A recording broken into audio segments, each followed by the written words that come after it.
Students, whatever homework is given to you, you have to submit it on the very next day between 8 am to 1 pm to the given WhatsApp number, and it is compulsory to submit your homework as your attendance will be marked on the basis of your submission. Lesson number 5, Food and Digestion. खाना और पाचन क्रिया. In this lesson you will learn about need of food, खाने की ज़रूरत. Next, nutrients, पोषक तत्व. Balanced diet, संतुलित आहार. Process of digestion, मतलब पाचन क्रिया का process. Next, effects of cooking, मतलब खाने पे कुकिंग का क्या इफेक्ट होता है वो. नेक्स्ट, गुड ईटिंग हैबिट्स, खाने की अच्छी आदतें. And last, preservation of food, मतलब खाने की रक्षा, कैसे खाने को खराब होने से बचाया जाए, उसके बारे में हम लोग इस लेसन में सीखेंगे. Warm up. Look at Neha. She loves to eat fast food. Do you think eating fast food is very healthy? Neha को देखो, उसको फास्ट फूड बहुत अच्छा लगता है. क्या आप जानते हो फास्ट फूड खाना बहुत हेल्दी है? नहीं, फास्ट फूड खाना हेल्दी नहीं होता है. उससे हमारे शरीर में बहुत प्रॉब्लम्स क्रिएट होती है, क्योंकि वो अच्छी तरह से डाइजेस्ट नहीं होता और हमें बीमारियां हो जाती है. We all like to eat the food that we find tasty. जो खाना बहुत टेस्टी होता है ना, वही खाना हमें पसंद होता है, पर वो अनहेल्दी होता है. But it is also important to digest the food. Do you know how digestion takes place in our body? पर खाना जो हम लोग खाते हैं वो डाइजेस्ट होना बहुत ज़रूरी है. अगर वो ज़रूरी नहीं होगा डाइजेस्ट, तो वो हमें प्रॉब्लम्स क्रिएट करेगा. आपको मालूम है डाइजेशन हमारी बॉडी में कैसे काम करता है? आइए आगे हम लोग इसके बारे में जानेंगे. Now first heading, need of food, खाने की ज़रूरत. All living beings need food. It performs many role in our body. We get energy from food which is used to perform various activities. सबको खाने की ज़रूरत पड़ती है. खाना हमारी बॉडी में बहुत काम करता है. हमें खाने में से शक्ति मिलती है जो हमें अलग अलग काम करने में यूज़ होती है. Food is essential for the growth and to stay alive. It performs us from disease by fighting against various diseases and germs. ग्रोथ और जिंदा रहने के लिए भी हमें खाना ज़रूरी होता है. खाना हमें कीटाणुओं और अलग अलग बीमारियों से लड़ने में मदद करता है. इसलिए बच्चों, हमें फूड की ज़रूरत पड़ती है. नेक्स्ट, न्यूट्रिएंट्स, मतलब पोषक तत्व. There are special substances present in the food items which are required by our body. These substances are called nutrients. Food item में खास पदार्थ मौजूद होते हैं जो हमारी बॉडी के लिए ज़रूरी होते हैं. ऐसे पदार्थों को न्यूट्रिएंट्स मतलब पोषक तत्व बोलते हैं. There are 5 types of nutrients. They are carbohydrates, fats, proteins, vitamins and minerals. Let's know more about them. Total 5 nutrients होते हैं: carbohydrates, fats, proteins, vitamins and minerals. आइए अब हम इनकी सबके बारे में ज़्यादा जानकारी पाएं. Carbohydrates Carbohydrates are the main source of energy.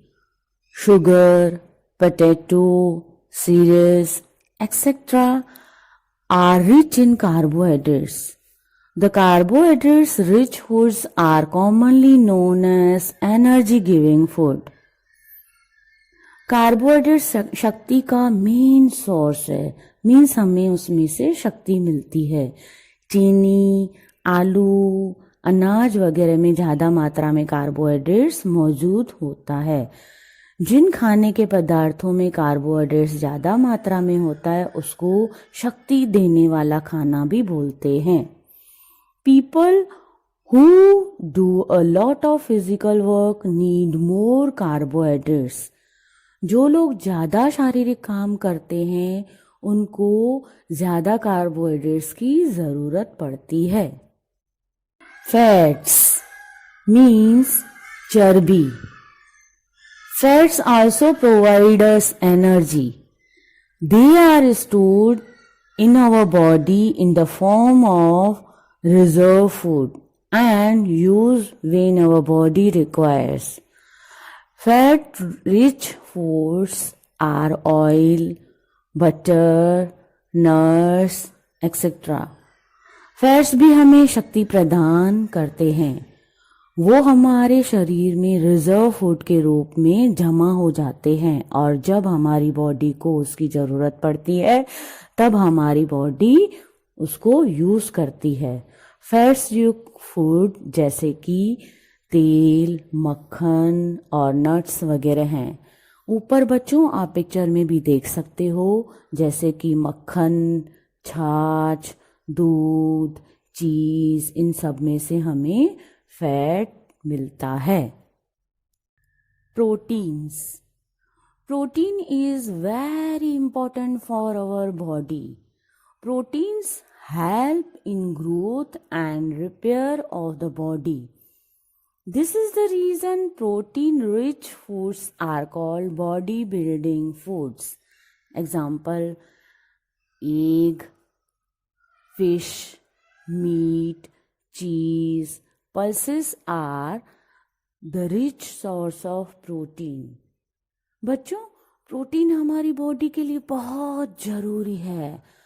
Protein युक्त आहार ग्रोथ और रिपेयर करने में मदद करता है। इसी कारण की वजह से प्रोटीन जिनमें ज़्यादा पाया जाता है उसको बॉडी बनाने वाला खाना भी बोलते हैं, जैसे कि अंडा, मछली, मांस, चीज़, हर तरह की दालें, इन सभी में प्रोटीन की मात्रा ज़्यादा पाई जाती है। ऊपर आप पिक्चर में भी देख सकते हो, ये सब में से हमें अंडा, मछली और ये सब में से हमें प्रोटीन ज़्यादा मात्रा में मिलती है। Next, vitamins and minerals. Our body requires vitamins and minerals in very small amount. They protect us from disease and help in keeping us fit and healthy. Thus, vitamins and minerals are also called protective food. बच्चों, हमारी body को थोड़ी मात्रा में vitamins और minerals की ज़रूरत पड़ती है। वो हमें बीमारियों से बचाते हैं और हमें मजबूत और तंदुरुस्त रखने में मदद करते हैं। इस तरह विटामिन्स और मिनरल्स भी प्रोटेक्टिव फूड कहलाते हैं। Now water. Water is very important for us. It helps us in digestion and maintains the body temperature. You must drink at least 8 to 10 glasses of water every day. बच्चों, अब हम पानी के बारे में जानेंगे। पानी हमारे लिए बहुत ज़रूरी है। पानी हमारे शरीर में खाना डाइजेस्ट करने और शरीर का तापमान बनाए रखने में मदद करता है। आपको हर रोज 8 से 10 गिलासेस पानी पीना चाहिए। Next, roughage. The fibrous part of the food is called roughage. It does not contain any nutrients, but is very important part of our diet. It helps in digestion and clearing the stomach. Roughage means fibre या रेशे युक्त आहार। Food में जो रेशे युक्त हिस्सा होता है उसको रफेज बोलते हैं। फाइबर्स में कोई भी पोषक तत्व नहीं होते हैं। ये पेट की सफाई करने और खाना पचाने में मदद करते हैं। नाउ एक्टिविटी, बच्चों आपको ये 2 एक्टिविटीज करनी है। उनमें से फर्स्ट है find out carbohydrate intake of all your family members. Make a chart. Do you find it same for doing any type of work and for all ages? ये आप जब एक्टिविटी करोगे आप देखोगे कि आपके फैमिली में जो भी मेंबर्स हैं कितना कार्बोहाइड्रेट लिया है वो आपको नोट करना है। मतलब दिन में सुबह से लेकर रात तक उन्होंने कितना कार्बोहाइड्रेट्स लिया है वो आपको नोट करना है एक चार्ट में। आप नोटिस करोगे कि अलग अलग एज के लोग अलग अलग काम करने वालों को अलग अलग मात्रा में कार्बोहाइड्रेट्स की ज़रूरत पड़ती है। ये आप नोटबुक में नोट करना। Now next activity is take a white sheet of paper and put some crushed groundnut on it. Fold the paper. The paper becomes greasy and oily after some time. This indicates the presence of fat in groundnut. बच्चों आप एक white paper लो और उसके ऊपर पीसे हुई मूंगफली रखें। पेपर को फोल्ड करें। थोड़ी देर के बाद आप देखोगे तो पेपर ग्रीजी और तैली हो जाएगा। इसमें से मालूम पड़ता है कि ग्राउंडनट्स में फैट मौजूद है। Balance diet, a diet that contains all types of nutrients in right quantities is called balanced diet. It is important for proper growth and functioning of our body. Balanced diet for a person depends on the age, health, and occupation of the person. Balanced diet means संतुलित आहार, ऐसा food जिसमें सही मात्रा में पोषक तत्व मौजूद हों। यानी ऊपर जिस तरह से मैंने बताया कि 5 जो carbohydrates, nutrients, fats, proteins, vitamins and minerals ये सब मौजूद हों तो उसको बैलेंस डाइट बोलते हैं।